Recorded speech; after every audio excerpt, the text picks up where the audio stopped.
Lac operon में बहुत सारे क्वेश्चंस आते हैं जो उनके जीनोटाइप के बेसिस पे होते हैं।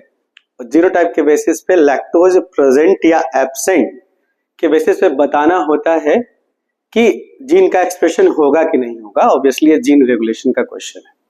एक छोटा सा क्वेश्चन है हमारे पास, ये छोटा सा क्वेश्चन है जिसमें कुछ जीनोटाइप दिए गए हैं और यहाँ पे लैक्टोज एब्सेंट लैक्टोज प्रेजेंट के बेसिस पे बताना है कि बीटा गैलेक्टोसाइडेज बनेगा, परमिएज बनेगा या नहीं बनेगा on the basis of presence या एब्सेंस ऑफ लैक्टोज। यहां जीनोटाइप दिया हुआ है, सबसे आसान सबसे सिंपल। पहले में सब के सब पॉजिटिव में है, plus plus plus plus plus. अब यहां पे रिप्रेसर बनेगा, रिप्रेसर जाके ऑपरेटर पे बाइंड करेगा। अगर लैक्टोज एब्सेंट है, लैक्टोज जो कि क्या बनाता है, इंड्यूसर।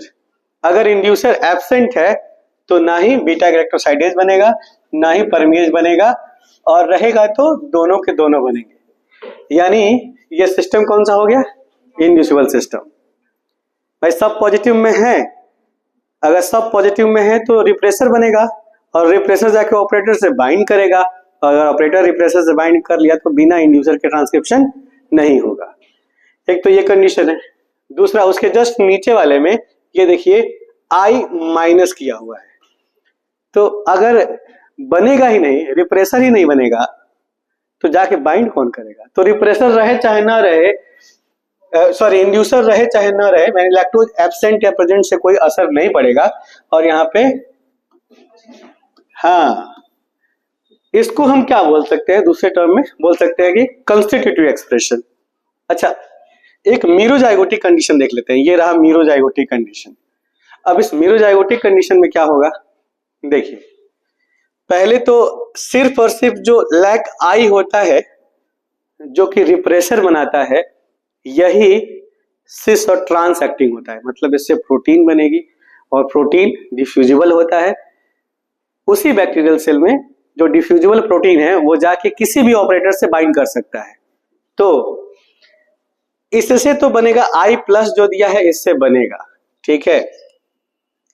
अब आई प्लस जो है इसका रिप्रेसर यहां भी बाइंड करेगा, यहां भी बाइंड करेगा। मतलब ये नहीं, ये यहां से जो बना है ये जाके यहां बाइंड करेगा।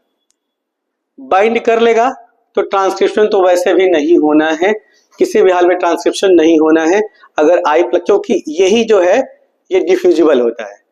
तो अगर लैक्टोज एब्सेंट है, अगर लैक्टोज एब्सेंट है यानी कि इंड्यूसर नहीं है, इंड्यूसर नहीं है तो कोई भी ट्रांसक्रिप्शन नहीं होगा।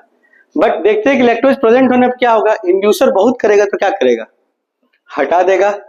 अगर इंड्यूसर हटाता है, ध्यान से देखने की बात यह है कि इंड्यूसर अगर रिप्रेसर को यहां से हटा दिया, यहां से हटा दिया, तो ट्रांसक्रिप्शन अगर इसका होगा, Z माइनस है तो Z माइनस होके मतलब अब Z माइनस ही है, मतलब बीटा गैलेक्टोसाइडेज का जीन ही म्यूटेंट है। तो जो प्रोटीन बनेगी ना वो नॉन फंक्शनल होगी, कह सकते हैं कि ट्रंकेटेड प्रोटीन बनेगी। तो इस कंडीशन में यहां से तो नहीं बनेगा, लेकिन ये मीरोजाइगोटिक कंडीशन है, यहाँ पे तो Z प्लस है ना, और अगर ये Z प्लस है तो यहां से, इस कंडीशन से यहां से आरएनए पॉलीमरेज बाइंड करेगा और प्रेजेंट होने पे बीटा गैलेक्टोसाइडेज तो बन जाएगा, लेकिन फिर से देखो परमिएज, परमिएज के लिए यहाँ पे क्या दिया हुआ है, म्यूटेंट। तो यहां से परमिएज नहीं बनेगा, लेकिन ऊपर वाले में ये देखो यहां से तो परमिएज बन जाएगा ना, क्योंकि इंड्यूसर यहां के रिप्रेसर को भी तो हटा देगा, तो इस कंडीशन में बन जाएगा। ऐसे ही ये सारा का सारा क्वेश्चन देख के बारी बारी से सारा का सारा क्वेश्चन आसानी से सॉल्व कर सकते हैं। ऐसे जो भी क्वेश्चन आएंगे बहुत आसानी से सॉल्व हो जाएंगे अगर आपको बेसिक कंसेप्ट पता है इसका तब। Thank you.